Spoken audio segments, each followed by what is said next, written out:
오늘 말씀의 주제는요, 믿음을 써볼 기회라고 하는 주제입니다. 믿음을 써볼 기회. 본문 말씀 먼저 함께 찾고 시작하도록 하겠습니다. 누가복음 18장 1절에서 8절까지의 말씀입니다. 예수께서 그들에게 항상 기도하고 낙심하지 말아야 할 것을 비유로 말씀하여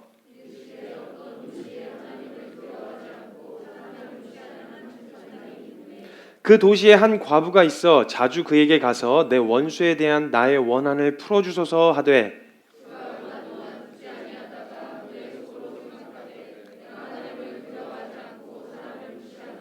이 과부가 나를 번거롭게 하니 내가 그 원한을 풀어주리라. 그렇지 않으면 늘 와서 나를 괴롭게 하리라 하였느니라.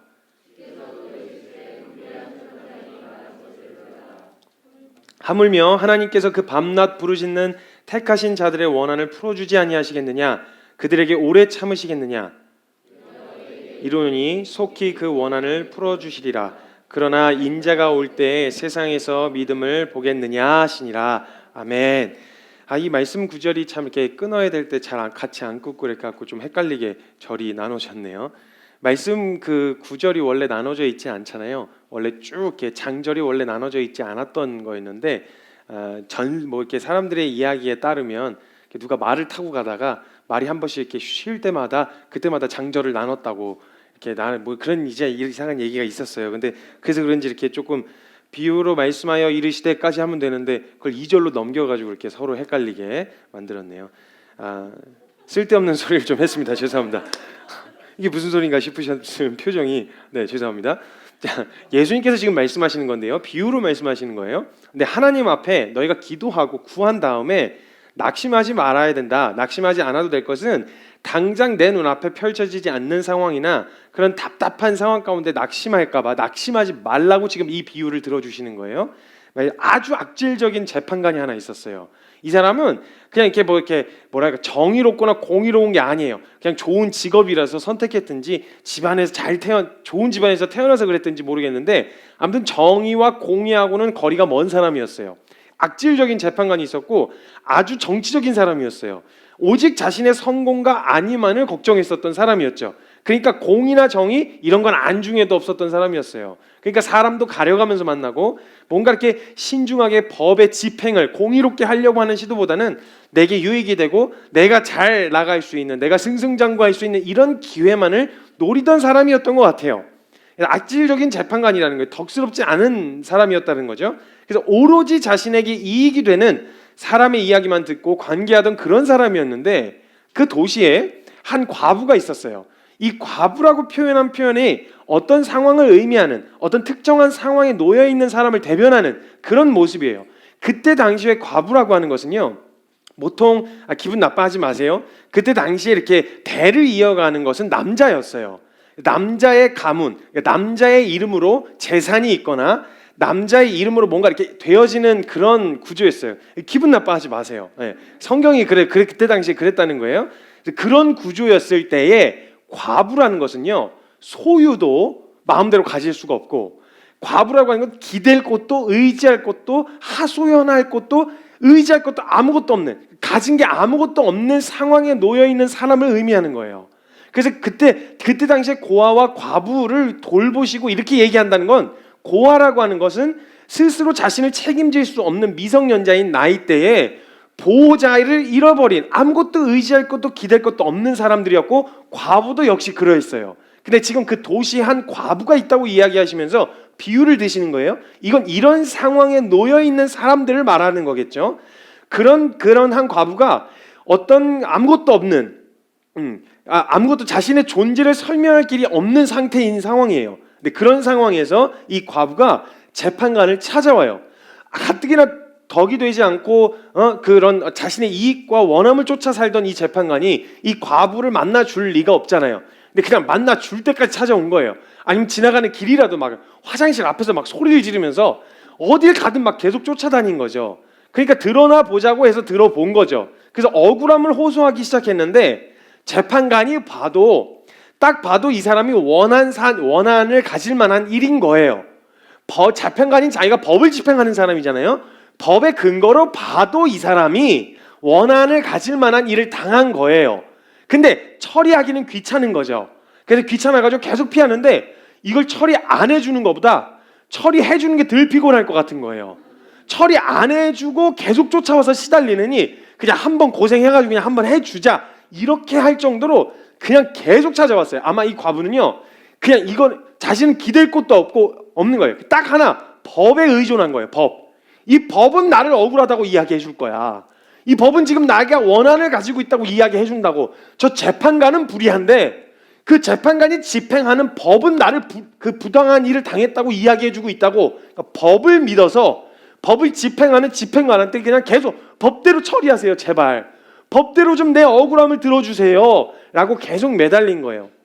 그냥 내치고 제풀에 나가 떨어지겠지 했는데 어차피 더 잃을 것도 없었어요. 이 과부는. 어차피 잃을 것도 없는 거예요. 그러니까 하루를 멀다 하고 그냥 불의한 재판관을 찾아와서 억울함을 계속 호소하는 거예요. 밥 먹으러 가면 식당 앞에서 계속 제 원한 좀 들어주세요. 화장실 가면 쫓아가가지고 막 제 억울함 좀 들어주세요.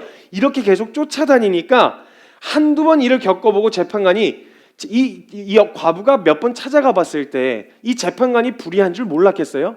알았겠죠. 자신의 이 분명히 억울한 일인데도 법을 집행하는 집행관이 이렇게 부당하게 내 억울함을 들어주지 않는 걸 봤을 때에는 벌써 이 사람이 별로 덕스러운 사람이 아니구나라는 걸 두드린 거예요.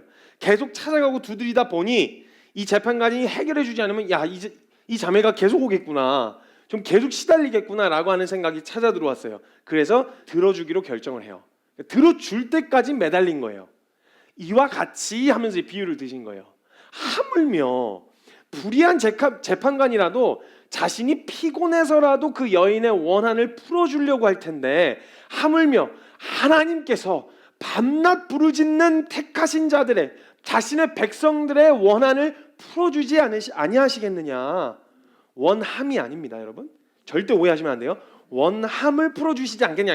원한입니다. 원한. 절대 원함으로 이해하시면 큰일 나요. 아하, 그럼 밤낮 부르짖하고 내 원함을 들어주실 때까지 계속 부르짖으면 주님도 시달리셔가지고 알았어, 그냥 해, 돈 줄게, 그냥 해, 이렇게 주시겠거니 이렇게 생각하시면 안 된다는 거예요. 아, 내가 계속 매달리면 내가 원하는 대로, 내가 해결해 달라고 하는 대로 다 해주신다는 말씀이구나가 아닙니다. 결국 그런 말이 아니에요.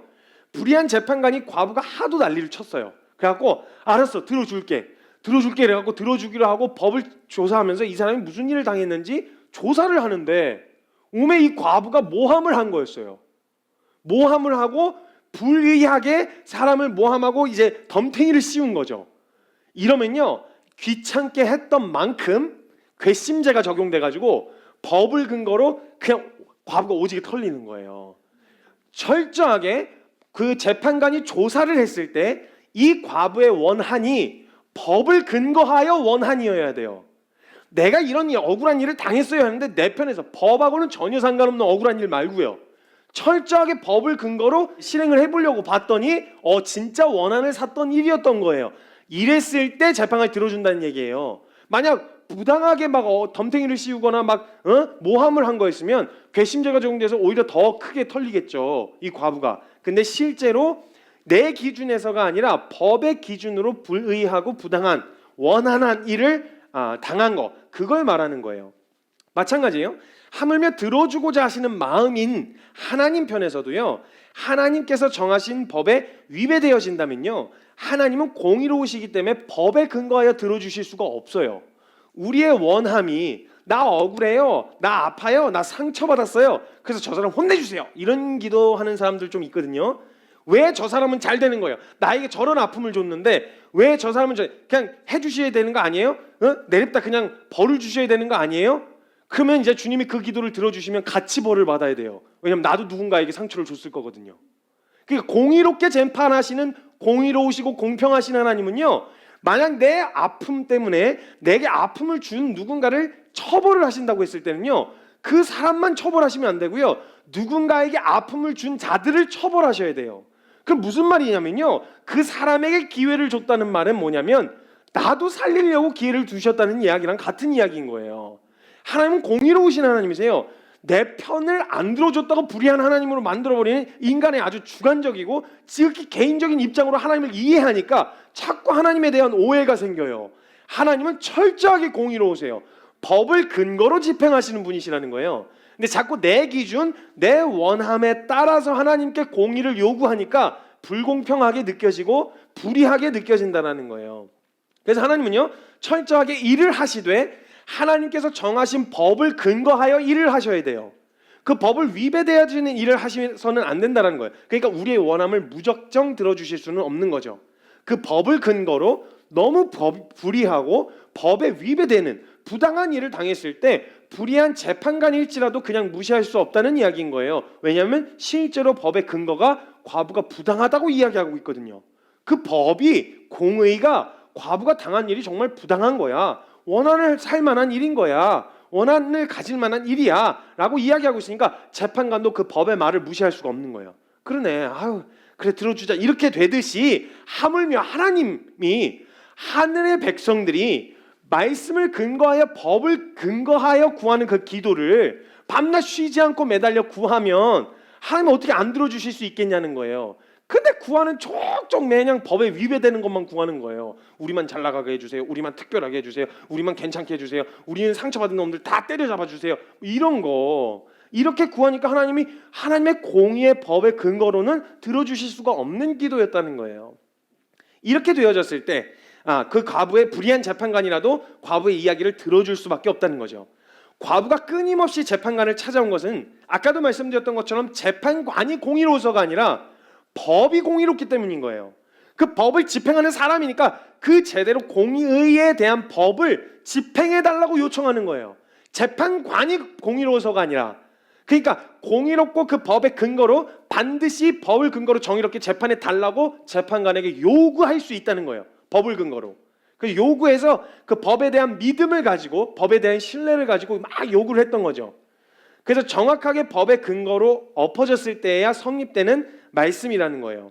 하나님 앞에 우리가 기도하되 말씀을 근거로, 하나님이 말씀하셨던 그 법을 근거로 구할 때야 비로소 하나님이 움직이시는, 실제로 응답하시는 기도의 자리로 나아갈 수 있다는 거예요. 불의한 재판관도 그런데 공의로우신 하나님이 그 법을 근거로 부당한 일을 당한 자를, 그래서 밤낮 부르짖는 자의 기도를 듣지 않으실 리가 있겠냐는 거예요. 그래서 법을 근거로 선을 행하고 법의 근거로 부당한 일을 당할 때 의로우신 법 재판관이신, 집행관이신, 법도 공의로운데 그걸 집행하시는 하나님도 공의로우세요. 그러니까 그냥 일사천리로 진행이 된다는 거예요. 구하면 여러분, 구하면이에요. 구하면 주님이 처리하신다는 거예요. 법을 근거로 구하면 의로우신 재판관이신 하나님께서 움직이신다라는 거예요. 여러분, 아무리 부당한 일을 대해도요, 소송 안 걸면 법의 보호를 받을 수가 없어요. 그렇죠? 여러분이 만약에 보험을 들어놓고도 타먹질 않고 신청을 안 하면 타먹을 수가 없다고요. 마찬가지예요. 여러분, 그런 일을 당해도 기도 안 하면, 말씀을 근거로 정확하게 구하지 않으면 하나님이 정해놓으신 말씀의 보호와 그 말씀 안에서 누릴 수 있는 은혜를 못 누린다고요. 그래서 기도하자. 무엇이든지 구하라. 내가 너희 안에 있고 너희가 내 말이 너희 안에 있고 너희가 내 안에 있으면 무엇이든지 구하라. 그러면 이루어 주겠다. 또 이렇게 얘기하면 내 말이 너희 안에 있고와 너희가 내 안에 있고는 빼먹고 무엇이든지 구하라? 요거에 또 꽂혀요. 기도를 할 때. 그게 아니라 하나님의 말씀이, 그러니까 말씀으로 구하라는 거예요. 내 말이 너희 안에 있을 때 그 말씀 안에서 구하라. 그 법을 이용하라는 느낌이 좀 그러네요. 그 법을 취하라는 거예요. 너에게 될 수 있는 것들을 믿음으로 취했을 때 그 법의 효력이 너에게 보호가 되고 은혜가 되고 능력이 되어질 수 있다. 그러니까 기도 좀 해야 된다. 이 얘기를 하는 거예요. 그러니까 기도해도 낙심하지 말란 말이 그 말씀인 거예요. 그 말씀으로 이야기를 하시는 거예요. 그래서 선을 행하고도 낙심하지 않아도 된다고 말씀하신 이유가 그거예요. 낙심하지 마. 공의로우신 하나님이 다 보고 계셔. 반드시 그거에 대한 보상 때문에 한 건 아니지만 보상이 있을 거야. 주님 그렇게 하시는 거예요. 근데 재밌는 게 뭐냐면요, 정의롭고 공의로운 법이 있어도 찾아서 먹지 않으면 절대 혜택을 누릴 수 없는 거예요. 제가 지지난주에 입원을 했었습니다. 네, 말씀을 안 드리고 제가 입원을 했었어요. 말씀을 드릴 수 없는 사정 때문에 입원을 했었거든요. 제가 만약에 이걸 왜 다쳤는지를 이야기를 하면 다시는 그 자리에 나아갈 수 없을 것 같아서 제가 말을 안 했지만 그냥 말씀을 드리겠습니다. 제가 축구를 하다가 주일날 예배 끝나고 월요일날 축구를 하다가 이제 깊게 들어온 발에 의하여 제 발목이 이렇게 돌아갔어요. 돌아갔는데 이게 처음에 그냥 제가 웬만하면 아프면 그냥 아프구나 해서 병원 잘 안 가는 스타일 있죠. 알아서 낫겠지 이래가지고 냅두는 스타일이에요. 병원에 어디 가나 안 가는데 저녁에 여러분 그 왕왕 통증 아세요? 왕 그 부딪히고 다치면 여기서 왕 이렇게 해서 왕왕 통증이라고 그러거든요. 저는 밤새도록 이게 너무 아픈 거예요. 제가 눈 뜨자마자 제 발로 병원에 갔어요. 너무 아파가지고 밤새도록 막 계속 이게 욱신욱신거리고 이러니까 갔어요. 그래서 안쪽에 이제 다리를 이제 해가지고 갔는데 병원에 가가지고 의사 선생님이 막 거의 반 협박을 하시는 거예요. 이 똑같은 부위를 다친 사람이 3사람이 들어왔다. 근데 그 3사람 다 축구하다 들어왔다. 근데 그 3사람 다 수술해가지고 지금 입원실에 있다. MRI 찍어봐야 된다. 이렇게 얘기를 하는 거예요. 그래서 MRI 제가 이제 평생 살아오면서 MRI 같은 거 안 찍어봤거든요.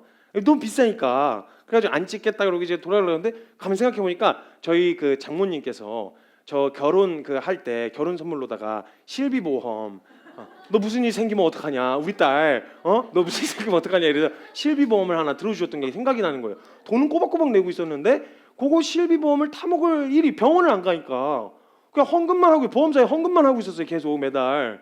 그래가지고 그거에 생각이 나가지고 어머니한테 얼른 연락해갖고 그 어디 보험사 이렇게 얘기를 해가지고 얘기를 막 처리해보니까 그 보험을 타려면 입원을 해가지고 MRI를 찍어야 된다는 거. 일일 한도가 있으니까. 근데 의사 선생님이 수술을 해야 될 수도 있다고 이야기를 하셨어서 이거 수술을 해야 되냐 큰일 났네 이러면서 제 머릿속에서 이제 그때 월요일이었나 화요일이었어요. 화요일에서 입원을 해가지고 수술한다. 다음 주 설교 어떡하나. 구역장님께 부탁을 드려야 되나 어떻게 해야 되나 이러면서 막 고민을 김용희 구역장님이라고 저희 그 안에 교회에 계시는데 부탁을 드려야 되나 말아야 되나 이러면서 막 고민을 했어요. 고민을 하고 이제 입원을 하게 된 거예요. 입원하게 됐는데요. 그 보험 항목에요. 제가 그걸 보험 항목을 해서 MRI 찍었는데 다행히 수술 안 해도 된다고 괜찮다고 하더라고요. 그래서 3일 입원하고 이제 나왔어요. 나왔는데요. 진짜 제가 그거 한 번도 그걸 낸 거를 타먹을 기회가 별로 없었는데 그 서류 두어 개 떼가지고 휙 보내주니까 제 통장으로 그냥 훅 보내주는 거예요. 재정을. 그 MRI 그 비싼 재정을 그냥 보내주는 거예요. 물론 제 돈 제가 찾은 거긴 한데 이거 받은 거예요. 그러니까 신청을 안 하고 그냥 제가 결제하면 그냥 제가 지출이 된 거죠. 근데 보험에 가입되어 있는 내용이 있고 그 내용과 계약된 내용을 가지고 신청을 했더니 받은 거예요. 받았어요. 그래가지고 하나도 돈 한 푼 안 내고 병원에 입원했다가 그냥 침대에만 계속 누워있다가 이제 퇴원을 하게 되어졌어요. 어찌됐건 여러분 그 보험인데 근데 제가 재밌는 얘기를 들었어요. 보험을 가입해 놓고요. 항목들이 되게 많으니까 대부분 계약 항목들 별로 안 보고 중요한 거 몇 개만 보고 가입들을 하시더라고요. 그리고 실제로 타먹을 수 있는 계약 조건이 있는데도 불구하고 계약 조건을 몰라서 못 타먹는 보험이 태반이래요. 안 알려준대요. 보험사는 당연히 안 가르쳐주죠.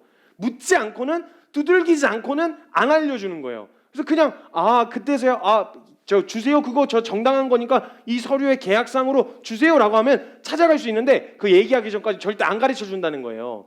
근데 옆에서 친절하게 아는 사람과 가까운 사람이 있으면 야 이거 받아 먹을 수 있는 거 있으니까 막 찾아 먹 이렇게 가르쳐 주잖아요. 네, 여러분이 교회 오셔서 설교 듣는 게 그거예요. 옆에서 찾아 먹을 수 있는 방법들을 계속 가르쳐 드리는 거예요. 근데 귀찮다고 신청 안 하고 그럼 보험료 못 타먹는 거예요. 가입을 해놓고 돈은 맨날 내면서 못 타먹는 거예요.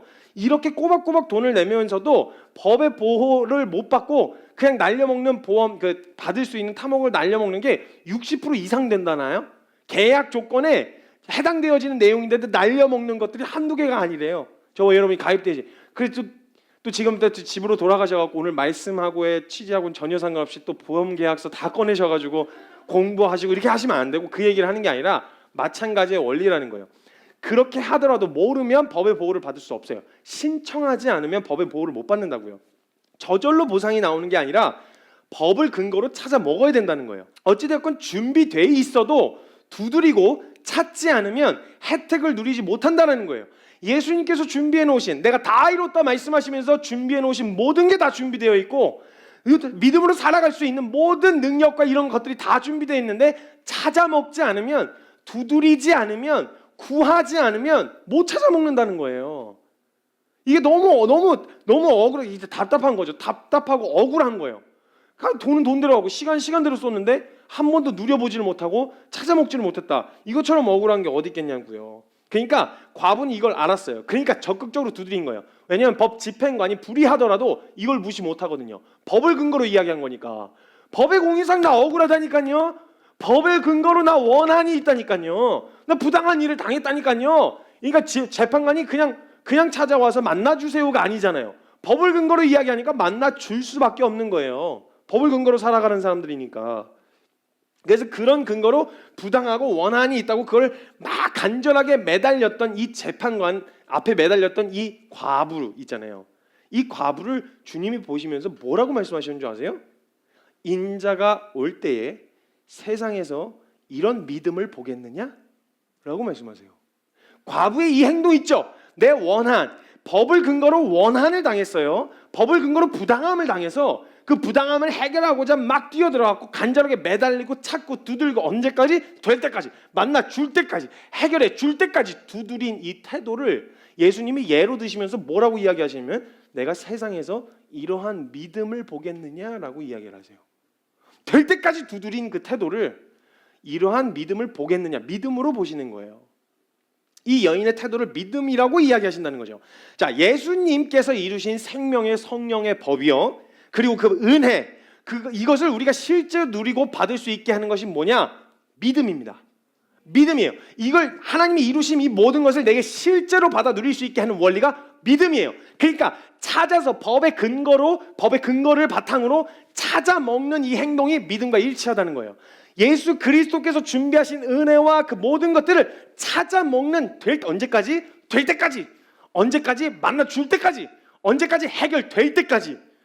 부들리고 막 찾아서 구하고 얻어내는 거 하나도 놓치지 않고 이 땅에서 살아가는 동안 내게 어느 정도의 시간을 허락하셨는지 모르겠지만 허락하실 시간 안에서 찾아 먹을 수 있는 그 모든 걸 다 찾아 먹겠다는 심보로, 말씀 안에서 누릴 수 있는 거 다 찾아 먹겠다라고 하는 심보로 그냥 막 매달리는 이 태도가 믿음과, 과부의 그 태도가 믿음과 같은 원리라는 거예요. 너 믿음으로 살아가는 거 그냥 반듯하게, 정직하게, 청렴하게, 이게 아니고요. 믿음을 주신 이유는 뭐냐면 예수님이 이루신 것들을 찾아 먹으라고 주신 거예요. 보이지 않지만 실제 하신 하나님을 만나고 경험하고 듣고 그 은혜 안에 거할 수 있는 원리가 뭐냐? 믿음이에요. 그러니까 이 믿음을 써서 준비된 은혜를 찾아 먹어. 이거란 말이에요. 과부처럼 매달려갖고 찾아 먹어야 돼요. 이 믿음을 써야 할 때 써야죠. 그러니까 써서 막 계속 그냥 해야 되는 거예요.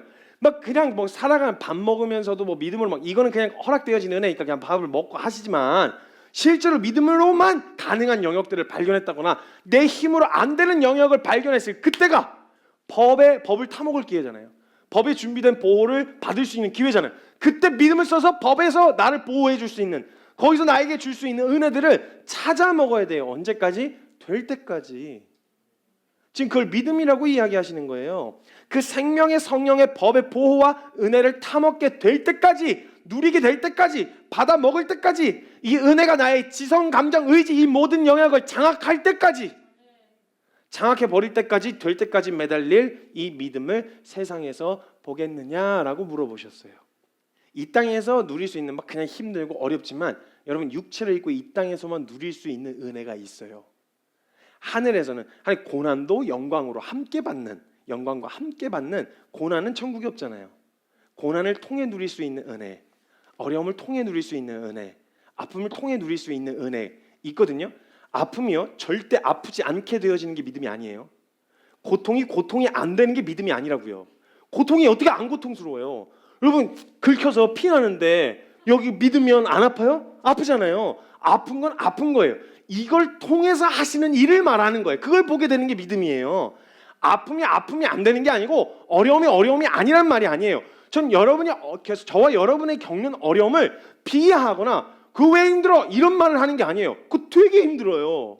겪는 어려움들이요 되게 어려운 거예요. 근데 그 어려움을 통해서 어려움으로만 끝날 거냐는 거예요. 믿음은 그 어려움 뒤에 감춰져 있는, 보이지 않았던 하나님이 보여주고 주고자 하셨던 그 영광을 보게 하는 힘이 있단 말이에요. 그걸 붙들라는 거예요. 사람 인생사 살아가면서 늘 제가 거의 주문 외우듯이 맨날 하죠. 상황은 좋다가도 안 좋고 안 좋다가도 좋다고요. 감정은 좋다가도 나쁘고 나쁘다가도 좋다고요. 그러니까 이런 건데 상황에서 부딪힐 수 있는 어려움들과 아픔들이 있어요. 아프지 않게 되어지는 게 아니라 그 뒤에 아픔으로만 끝날 거냐는 거예요. 근데 믿음은 그걸 통해 날 성장시키시고 믿음의 눈을 열게 하시고 준비된 은혜를 보게 하시는 이런 것들이 준비되어 있다는 거예요. 그러니까 이 믿음을 써서 찾아 먹으라는 거예요. 이 땅을 육체를 입고 있는 동안에만 할 수 있는 거니까 될 때까지 찾아 먹으라는 거예요. 포기하지 말고.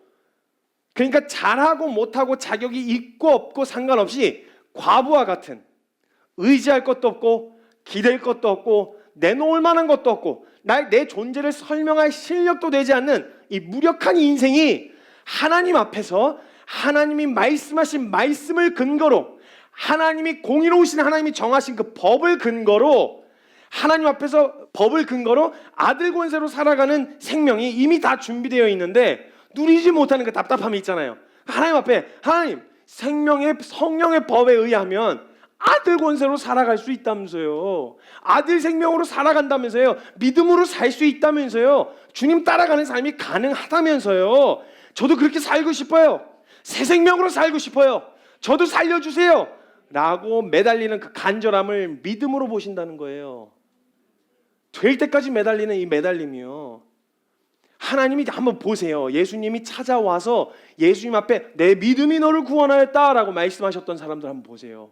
전부 다 자신으로서는 해결할 수 없는 한계 앞에 있다가 그 사람들이 예수님 앞에 나와서 예수님이 쫓아내셔도 제자들이 막 뭐라고 해도 다시 끼어와서 예수님 저 살려주세요. 저 좀 아픈 자 병자들 돌봐주신다는 얘기 듣고 왔어요. 저 좀 살려주세요.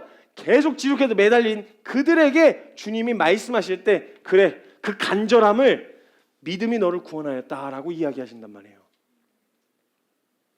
예수 생명으로 살아가는 모든 것이 법으로 보장되어 있고요.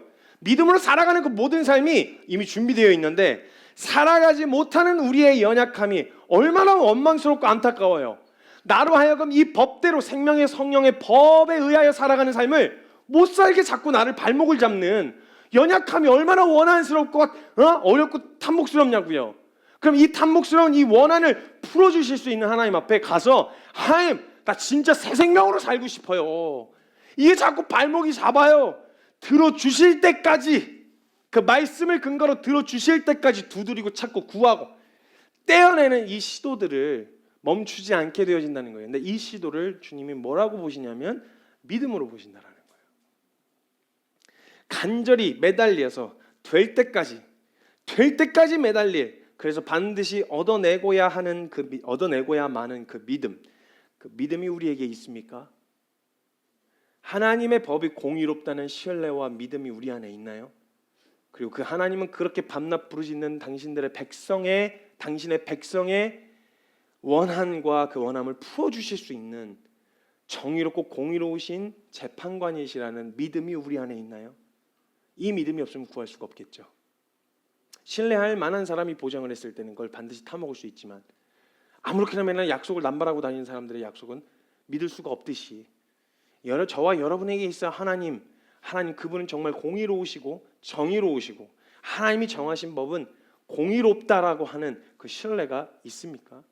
우리 안에 그래서 그 법 안에서 누릴 수 있는 걸 찾아 먹기 위하여 될 때까지 매달릴 그 믿음이 저와 여러분 안에 있느냐는 거예요. 주님 편에서는요 예수 그리스도로 말미암아 새 생명을 누릴 수 있는 모든 법을 개정하셨어요.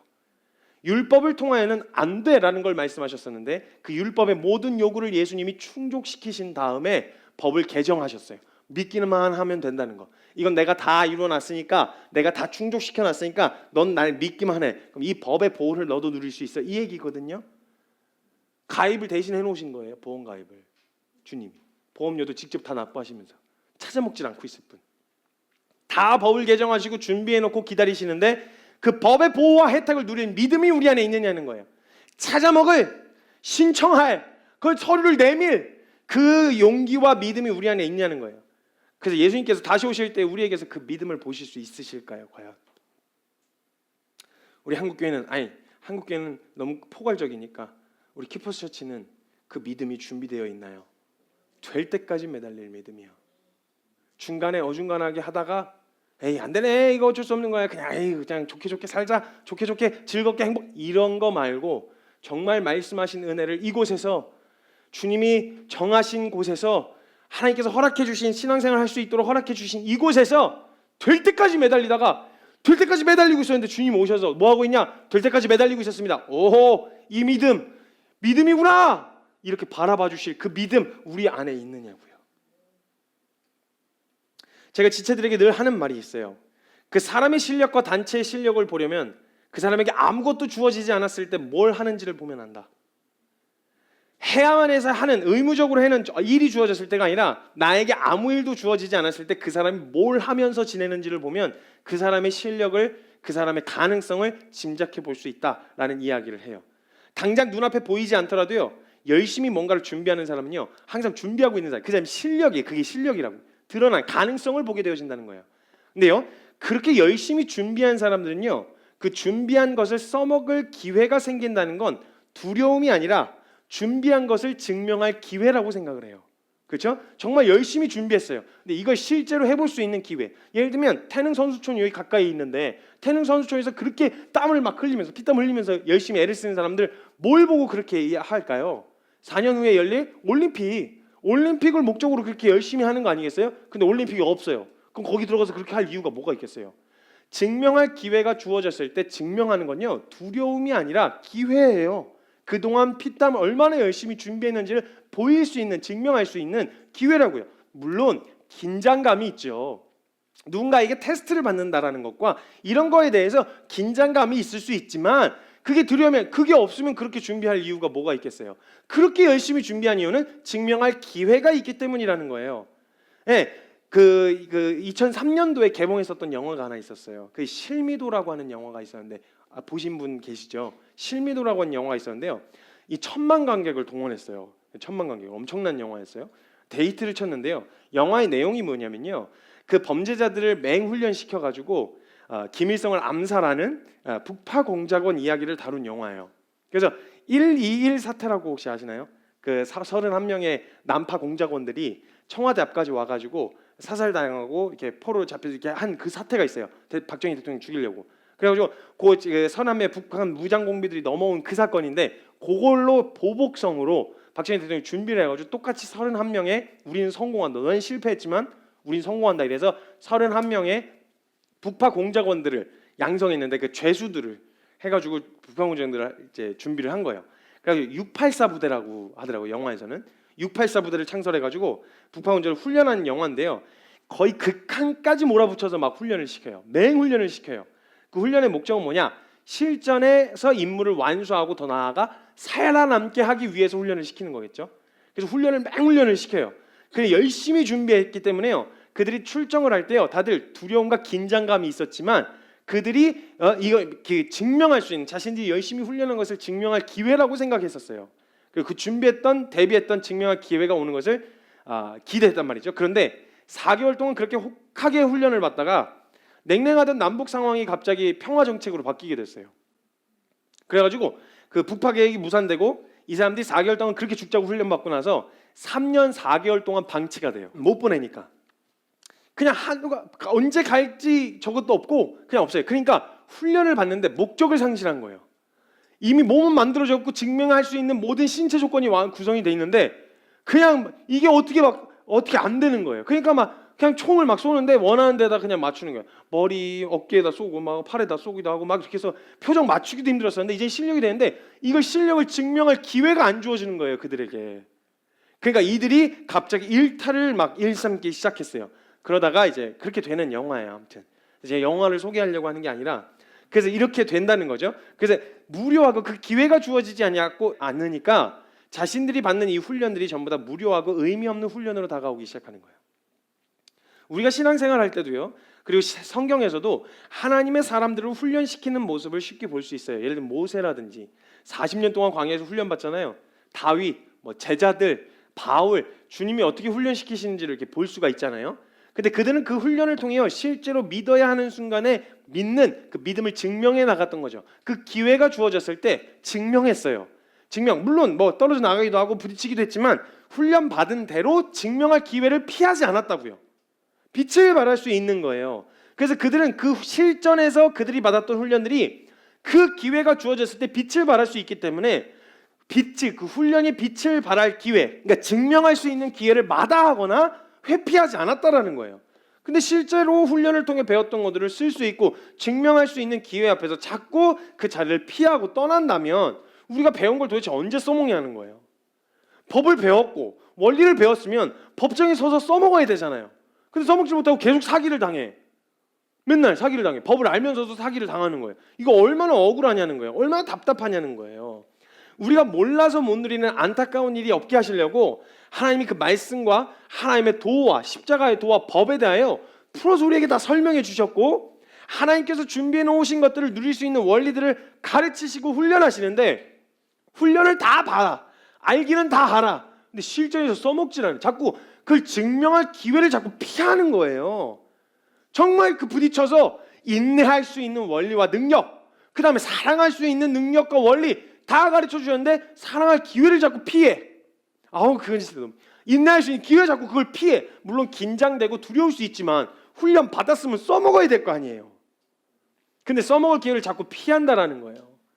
주님께서 우리에게 보고 싶으신 믿음은 잘나서 막 사역 잘하고 이런 걸 보려고 하시는 게 아니라 앞서 성경에서 이야기했던 것처럼 될 때까지 매달려서 결국은 취해가는 이 주님과 그 실전의 배치에서 그냥 써볼 수 있는 만큼 그냥 취해서 써봐서 실전에서 그냥 마음껏 빛을 발할 수 있는 이걸 주님이 원하시고 기대하시는 믿음인데 믿음을 배우고 훈련했다면 믿어야 할 때 써먹어야 되는데 믿어야 할 때 믿어야 되는데 안 믿어도 되는 순간에는 엄청 또 믿음이 좋아요. 굳이 믿음이 필요 없는 순간에는 또 엄청 신령하고 믿음 좋은 사람이야. 근데 진짜 믿어야 될 때는 믿음이 못해. 믿음을 쓰질 않아. 쓰질 않고 계속 훈련만 받아. 훈련만. 실제 배치 안 되고. 그래서 그 요즘에 요즘 군대 이야기 그 프로그램으로 많이 나오더라고. UDT도 나오고 나와가지고 막 하는데 훈련대로 죽어라 봤는데 그 사람들이 실전 배치 가능성을 염두에 두고 훈련을 받아요. 근데 실전에 배치되려고 하는데 실전에 배치하려고 하면 제가 총 쏘는 거 되게 무서워하는데 제가 훈련을 받았는데 총은 진짜 잘 쏘는데 저는 그런 거 수영 저 바다에다 그냥 내놓으면 저 못해요. 구명보트가 있어야 하지 그런 거 못해. 이렇게 자꾸 피하고 돌아다니면 어떡하라는 거예요 도대체. 그래서 제가 예전에 말씀드렸잖아요. 저 전쟁 영화 되게 좋아한다고. 미국에서 보면요, 군인은 미군들은 이렇게 스스로 군인이라는 프라이드가 굉장히 강해요. 사람들도 그만큼 존중해 주고요. 근데 그 군인들이 임관한 지 얼마 안 된 소위나 이런 장교들이 전쟁에 배치받는 걸 굉장히 설레해요. 물론 그 참혹한 현장에 가면 얘기가 달라지긴 하는데 되게 설레요. 왜냐하면 자신이 그동안 훈련받았던 걸 증명할 수 있는 기회니까요. 그러니까 기회를 마다하지 않는다고요. 근데 희한하게 그냥 신앙훈련은 훈련받고 실전에 배치달라고 그러면 자꾸 그 기회를 마다해.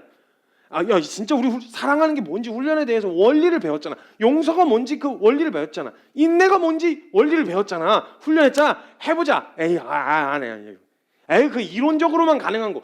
신앙은 다른 거고 삶도 다른 거고. 그럼 훈련 왜 받았냐고요 도대체. 성경 공부 왜 하는 거예요 도대체. 그거 안 써먹을 거면 왜 배우는 거예요?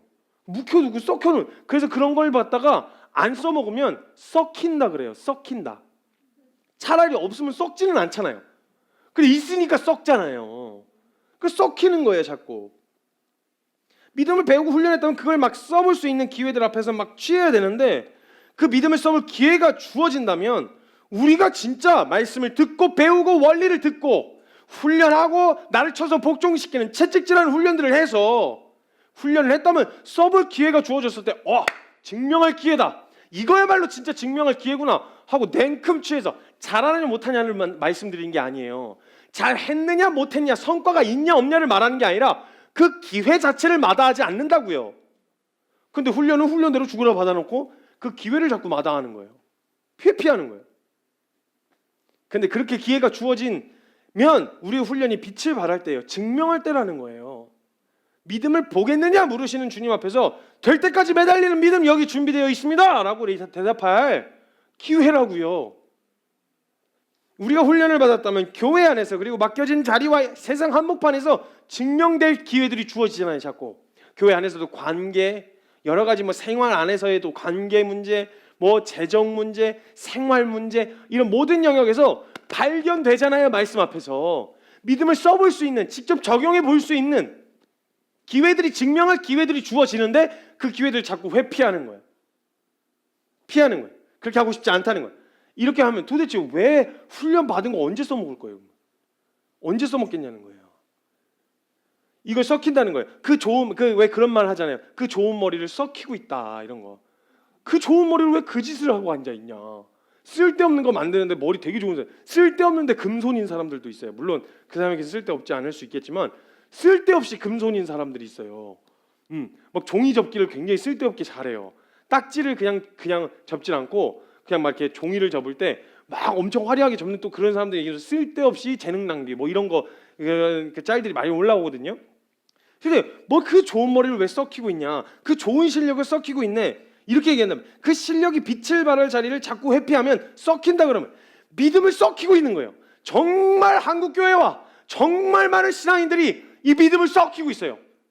생각을 해보세요. 여러분 한국 교회 성도만큼 고퀄리티의 훈련을 받은 사람들이 어디 있겠어요? 전 세계 어딜 둘러봐도요.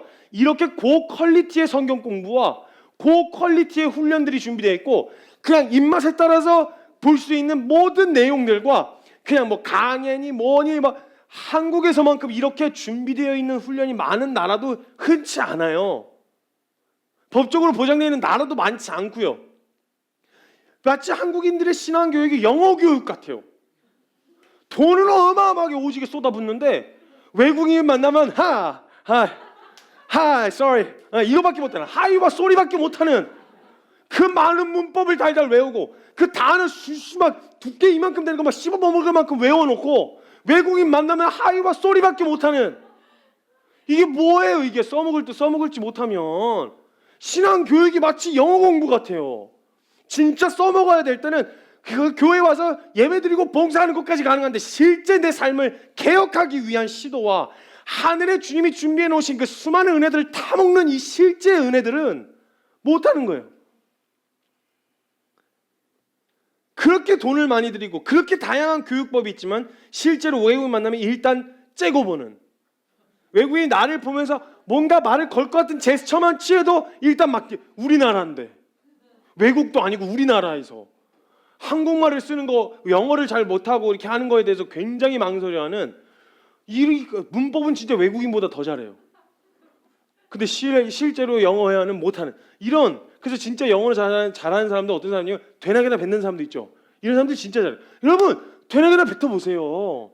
믿음을 그냥 되나게나, 물론 그 정리해 줄 테니까 그 외국인들이랑 얘기할 때요 완벽한 문장을 구사해서 이야기하려고 하지 않으셔도 되잖아요. 그렇죠? 왜냐하면 외국인들이 우리나라 와갖고 안녕하세요 어디 식당 가요 이렇게 얘기를 하면 우리가 다 알아듣죠.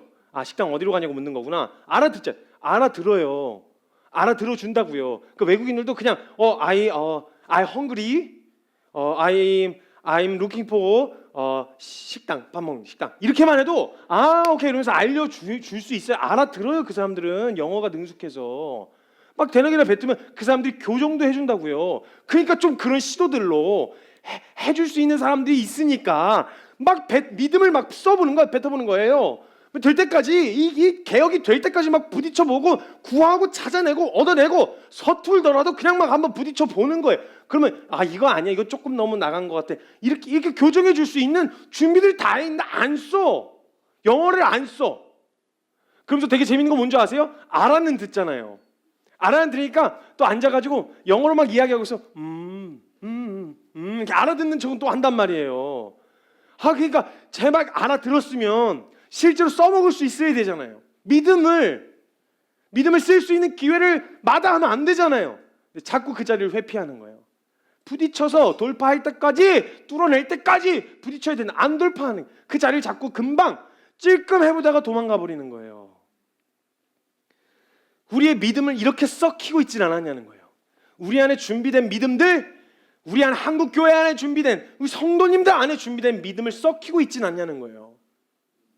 이런 고퀄리티의 훈련과 교육을 받는 사람 흔치 않아요. 기라성 같은 신학자들이 신학 서적과 성경 공부 훈련 프로그램 할 수 있는, 성경이 너무 어려우면 번역본이 몇 개예요. 한 권. 표준 3번역. 너무 그것도 어려워? 쉬운 성경. 어린이들 봐야 돼? 어린이 성경. 현대인들에게 맞춰져 있잖아요. 현대인의 성경. 다 번역돼 있어요.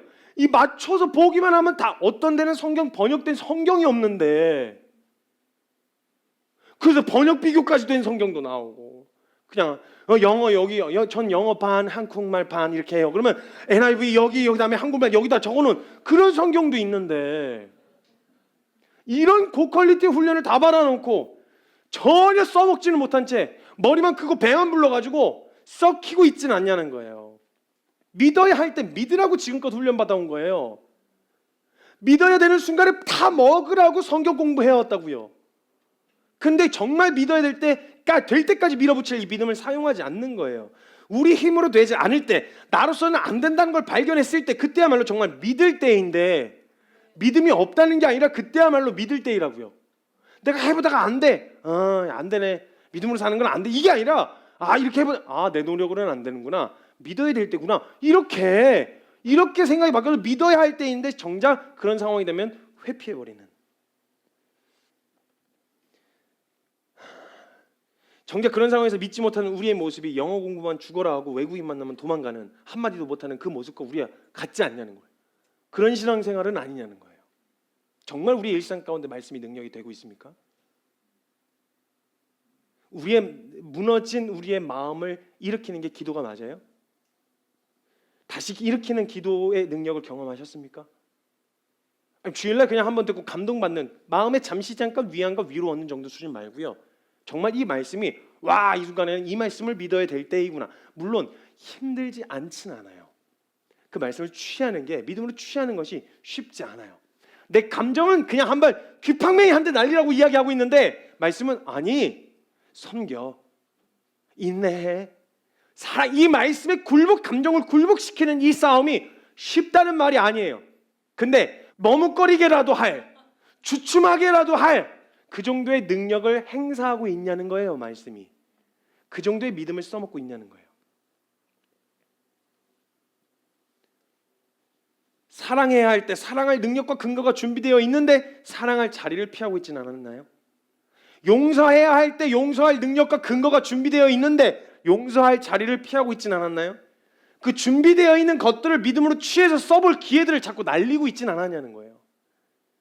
과부는요, 법을 집행하는 재판관은 몰라도 법은 공의롭다는 걸 알았어요. 하물며 법도 공의롭고 정의롭지만 그걸 집행하시는 하나님도 공의롭고 정의로우시다면 하나님의 말씀대로 살고자 믿음을 쓰려고 하는 자에게 어찌 응답하지 않으시겠어요? 하나님, 저 사랑하려고 해요. 아시잖아요, 제 힘으로 안 되는 거. 믿음으로 사랑할 수 있게 하시는 주님의 능력을 구합니다. 그 자리에는 뛰어들겠습니다. 사랑할 힘은 주님이 주세요. 용서하는 자리를 회피하지 않겠습니다. 아시잖아요, 제가 용서할 수 없는 거.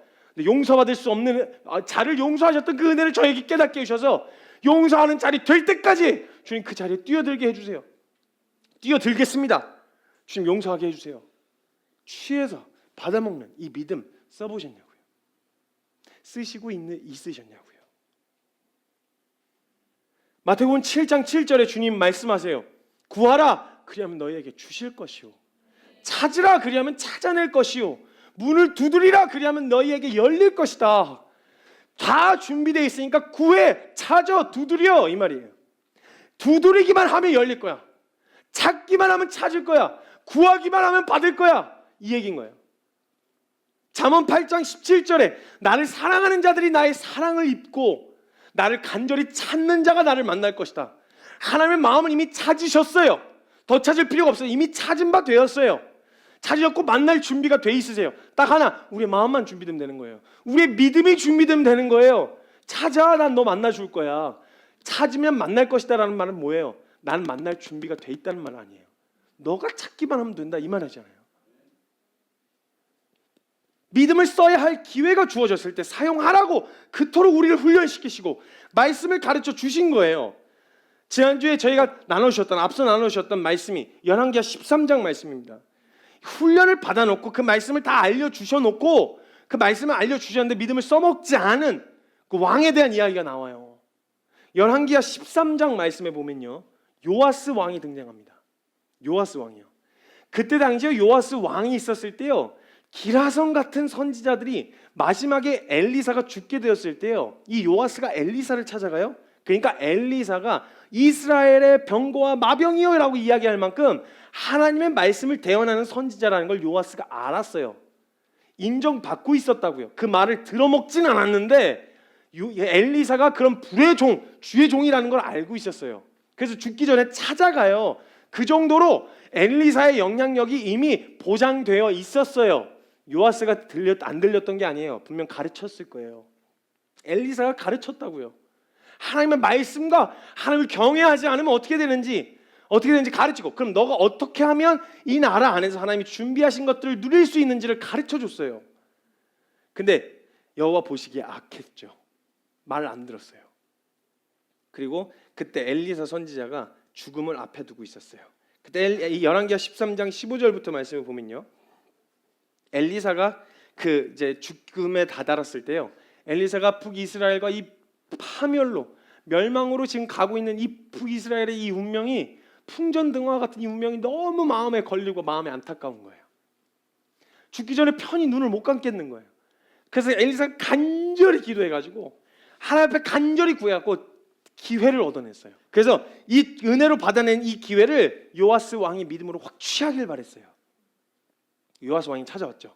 그리고 엘리사가 요아스에게 이렇게 얘기해요. 활과 화살을 가져오소서. 누워가지고 이제 죽음을 앞두고 있으니까 누워가지고 활과 화살을 가져오소서. 그래서 활과 화살을 가져왔어요. 16절에 또 이스라엘 왕에게 요아스에게 이르되 왕의 손으로 활을 하나 잡으소서. 잡았어요. 그 잡음에 엘리사가 그 왕 손 위에 손을 얹었어요. 그리고 안수하면서 축복하며 기도하는 게 뭐냐면 17절에 이르되 동쪽 창을 여소서 하고 열어요. 그리고 엘리사가 이르되 쏘소서 해갖고 쐈어요. 핑 하고 쐈어요, 화살을. 그 지나가다 누가 맞았는지 좀 걱정이 되긴 했는데 아무튼 쐈어요. 죄송합니다. 또 이상한 소리. 쐈는데 왕 그 쏘고 나서 이야기한 게 뭐냐면 이는 여호와를 위한 구원의 화살, 곧 아람에 대한 구원의 화살이니 왕이 아람 사람을 멸절하도록 아벡에서 치리다. 구원의 화살을 기회를 허락받은 거예요. 평 하고 쏜 거예요. 그래서 이 축복, 이 권능에 자기가 받은 이 축복을, 기회를 요아스 왕의 손에 얹어주면서 믿음으로 취해라. 절호의 기회야. 믿음으로 취해야 돼. 이러면서 딱 쥐어주고 거기까지 쐈어요. 싸고 나서 동쪽탕을 잡고 이야기를 해준 거죠. 구원의 아람이 그때 막 북이스라엘 계속 괴롭히고 있었거든요. 막 괴롭히고 시달리고 있었는데 그때 이 요시야 왕이 하나님의 약속과 언약을 받아낸 거예요. 그 어떤 약속보다 가장 확실한 약속을 얻어낸 거예요. 보장되어 있어요. 취하기만 하면 돼요. 이 약속으로 이스라엘 승리는 보장되어 있었다고요. 그렇게 지긋지긋하게 시달리던 아람으로부터 벗어날 그 절호의 기회가 눈앞에 와 있었어요. 그리고 18절 이르되 화살을 집으소서. 하나 쏜 거 말고 다른 거 하나 집으소서. 화살 하나 집었어요. 집음에 엘리사가 또 이스라엘 왕에게 이르되 땅을 치소서. 이 친다는 의미를 가지고 있는 이 의미를 가지고 있는데 땅을 치소서 하는 거예요. 요시아가 이 말을 듣고 지금 은혜로 허락된 기회예요. 이게 정말 시달리다가 자기도 엘리사 없으면 안 된다는 거 알아서 찾아간 거거든요. 근데 그 풍전등화 같은 이 앞에서 엘리사가 마지막으로 탄에서 얻은 그 믿음을 써볼 수 있는 기회 앞에 놓여 있었는데 치소서 하는데 뭐 적은 거예요? 톡톡 너무 멋쩍은 거예요. 이렇게 엘리사가 그거 딱 보고 나서 그냥 가서 땅을 치소서 하니까 분명 방금 전절에 얘기했잖아요. 아람 군대를 향한 구원의 화살이라고. 이게 하나님이 그 멸절하도록 그 손에 칠 수 있도록 허락해 주시겠다고. 그럼 쳐라 그랬으면은 그냥 화살 부러질 때까지 그냥 그 지긋지긋하게 시달리던 나를 지긋지긋하게 괴롭히던 그게 막 생각나면 예이 이러면서 부러질 때까지 휘둘렀을 거 아니에요. 너 만약에 그냥 소심한 거 그만둬놓고 이거 소심한 것도 아니야 이 나쁜 자식아. 엘리사가 너무 화가 났어요. 야 너 만약에 진짜 너가 왕이라서 책임감만으로도 쳤어도 대여섯 번은 쳤어야지. 3번 멋쩍어가지고 툭툭 이러고 많은 이 엘리사가 어떻게 받은 기회인데 이게 믿음을 써볼 수 있는 이 기회가 어떻게 주어진 건데 이걸 이 참 무책임하고 이 덜 떨어진 이 요아스 손에 들려져서 이 기회를 그냥 홀랑 날려먹은 거예요. 그 기회가 눈앞에 뻔히 보여 있었는데 그 기회를 멋쩍은 태도로 날려버리는 요아스에게 그냥 너무 화가 났어요. 이게 어떻게 주어진 기회냐? 우리가 믿음을 써볼 수 있는 실제로 이 생명이 바뀌었구나. 이 은혜 안에 거하고 있구나를 확인할 수 있는, 증명해낼 수 있는 기회가 너 눈앞에 그냥 주어지는 게 아닌데 그걸 그냥 그렇게 날려먹냐? 믿음으로 취하기만 했으면 진멸하고도 남았을 텐데 너무너무 화가 난 거예요. 풍전등화와 같은 이스라엘의 운명이 뒤집힐 수 있는 철우의 기회였는데 그 기회가 참 무책임하고 덜 떨어진 요아스 그 손에 들려져서 홀랑 날려먹은, 이게 너무 답답한 거예요. 요아스가요, 스스로의 능력으로는 벗어날 수 없었던, 그러니까 아람으로 시달리던, 이거 자기 힘으로 벗어날 수 있으면 해봤겠죠. 안 되는 거죠. 그때야말로 정말 하나님을 향한, 그동안 선진들을 통해 보고 배웠던 살아계신 하나님을 믿어볼 수 있는 기회가 아니에요? 하나님을 경외했던 왕들은 어떻게 되었으며 하나님을 떠나고 악행을 저질렀던 그들은 어떻게 되었는지를 두 눈으로 목격한 요아스가 진짜 이때야말로 믿음을, 엘리사, 하나님의 진짜 대언하는 귀한 종 엘리사의 말을 통해서 믿음을 써볼 수 있는 기회를 아이고 참 답답하게 날려먹은 거예요. 그 요아스를 본 엘리사가 너무너무 화가 났어요. 너보고 뭐 내가 가서 어디 나가고 네가 뭘 앞장서서 선봉장으로 뭐 싸우라고 한 것도 아니고, 이 정치 경제 기회를 다 뒤집어 놓아서 개혁을 일으키라는 것도 아니고, 어떻게 받아낸 기회인데 그걸 붙들기만 하라는 것인데도 그걸 그냥 날려먹냐? 19절, 하나님의 사람이 노하여 이르되 왕이 대여섯 번을 칠 것이니이다. 네가 왕이었으면, 그 맡은 자리에 있는 사람이었으면 화가 나서 대여섯 번이라도 쳤겠다 야. 그랬다면 왕이 아람을 진멸하기까지 쳤을 텐데 어쩔 수 없다, 기회를 날려먹은 걸 어떻게 해?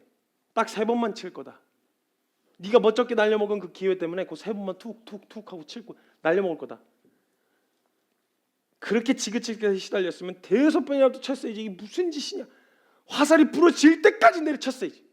여러분요, 저와 여러분은 얼마나 지긋지긋하게 붙들고 있는 저와 여러분의 연약함, 이게 해도 안 되네, 어쩔 수 없다, 이거 말고 지긋지긋하게 붙들고 있는 그 기회가, 써볼 수 있는 기회가 주어지면 쳐봐야죠. 부러질 때까지 주어진 기회 앞에 말씀이 있고 복음이 있고 공동체가 있고 훈련할 수 있는 프로그램이 있고 해볼 수 있는 기회들이 있는데 쳐봐야죠. 부러질 때까지, 될 때까지. 믿음을 쓸 기회가 주어졌는데 그렇게 믿음으로 받기만 하면, 믿음으로 취하기만 하면 되는데 그걸 날려버린 게 너무너무 화가 났던 거예요. 열왕기 내내 왕들이 과거 선조들을 통해 보았던 하나님의 약속은 완전했고요, 반드시 말씀하신 것을 이루셨었어요.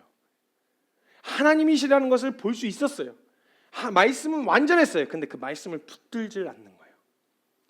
그 와중에도 주님 뭐라고 말씀하시는지 아세요? 23절, 여호와께서 아브라함과 이삭과 야곱과 더불어 세우신 언약 때문에 이스라엘에게 은혜를 베풀며 그들을 불쌍히 여기시며 돌보사 멸하기를 즐겨하지 아니하시고 이때까지 자기 앞에서 쫓아내지 아니하셨더라.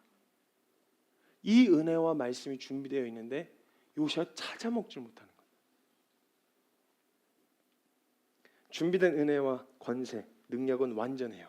사랑하는 여러분, 이미 준비되었습니다. 우리가 믿음으로 취하길 유보하고 있을 뿐, 복음이 불완전해서 우리가 불완전한 게 아니에요. 그 완전한 복음을 취하지 않아서요. 우리의 삶의 영역을 이 말씀이, 이 복음이 정복해낼 때까지, 될 때까지, 과부처럼 들어줄 때까지 매달려서 취하고 내어야만은 그 믿음을 주님 앞에 보일 때라는 거예요. 주님이 물어보실 거예요. 이 믿음을 내가 세상에서 보겠느냐? 라고 물어보실 때 저와 우리 키퍼스 처치 성도님들은 함께 주님 그 믿음으로 이곳에 서 있습니다 라고 고백할 수 있는 성도님들이 함께 되셨으면 좋겠습니다. 이제 함께 잠깐 기도합시다. 믿음을 써야 하는 순간이 필요한 순간들이 있으실 거예요. 그냥 반응하면 내가 봐도 내 반응은 하나님 말씀 앞에서 합당하지 않다, 누군가를 미워한다거나 용서가 되지 않는다거나 사랑하기가 참 어렵다거나 내 안에 있는 연약함을 달고 닦아내는 영역에 있어서도 참 쉽지 않음을 발견하실 거예요. 자연스럽게 굳이 애쓰지 않아도 되는 영역이면 뭐하러 믿음이 필요하겠어요? 그렇게 살면 되죠. 정말 나로서는 안 되는, 불가능하고 될 수 없는 영역에 주님이 모든 보장과 모든 것을 다 준비해 놓으신 거예요. 그걸 찾아먹는 것이 믿음이에요. 그 믿음을 쓰라는 거예요. 오늘 가르쳐 주시면 너 오늘 이 영역에서 이렇게 쓰면 되겠다. 내가 이 영역에 이런 말씀을 보장해 놨어. 내가 이런 걸 내가 보장해 놨어. 준비해 놓으셨으면 발견되는 족족 믿음으로 취해서 내 것을 만들어내는 거예요. 사랑하는 여러분, 사랑할 수 없는 사람이 있으세요? 용서할 수 없는 사람이 있나요? 참 바뀌지 않는 내 안에 연약함이 있으신가요? 어느새 해보다가 자포자기 해버리고 아유 됐다 그만하자, 아유 그냥 거리 두고 있는 게 낫지, 아유 그냥 안 되는 걸로 취부해버리는 게 낫지, 맘 편하지, 이렇게 덮어놓고 계시진 않으셨나요? 그리고 내가 할 수 있는 만큼 신앙생활 하는 거요? 내가 할 수 있는 만큼 신앙생활 한다는 게 어떻게 믿음이죠? 내가 할 수 있는 일인데. 믿음 내가 할 수 없지만 가능케 하시는 하나님을 믿는 믿음이라는 건데, 그 살아계신 하나님을 언제 경험하실 거죠? 내가 할 수 있는 일에서는 하나님 드러나시지 않을 거예요. 내가 할 수 있는 일이었으니까요. 정말 내가 불가능하다고 여겼던 그 일을 가능케 하시는 때야 비로소 야 정말 하나님 살아계시구나, 야 하나님 정말 전부 다 준비해 놓으셨구나, 완전하구나, 말씀 정말 안전하구나, 이걸 발견할 수 있는 절호의 기회들 우리 얼마나 수없이 날려먹었어요. 혹시 들려진 화살 세계가 요시아의 손이 아니라 제 손에 들려진 게 아닌가 하는 묵상이 됐어요. 요시아와 같이 그 기회를 내가 날려먹고 있진 않았나? 이 공동체 정말 하나님이 이 키퍼스처치와 허락해 주신 공동체 안에 정말 믿음을 시도하고 우리 함께 그 영광을 볼 수 있는 기회를 내 손에 맡겨주셔서 될 때까지 휘둘러야 하는 그 믿음을 내가 쓰지 않고 그냥 편안하게 안전하게 안전빵으로 마음 상하지 않고 감정 상하지 않는 선까지만 그렇게까지 내가 유보하고 있진 않았나? 겉으로 봤을 때 제가 요시아 왕을 보면서 답답했어요. 근데 스스로 제 안에 요시아와 같은 그런 두려움, 아니 무지함, 참 덜 떨어진 믿음을 써야 하는 순간에 눈앞에 보이는데도 그냥 회피하고 싶은. 사랑하는 여러분, 우리에게 복음이 있습니다. 우리에게 예수 그리스도의 말씀이 들려져 있습니다. 그분의 말씀이 있다면 정면 돌파예요.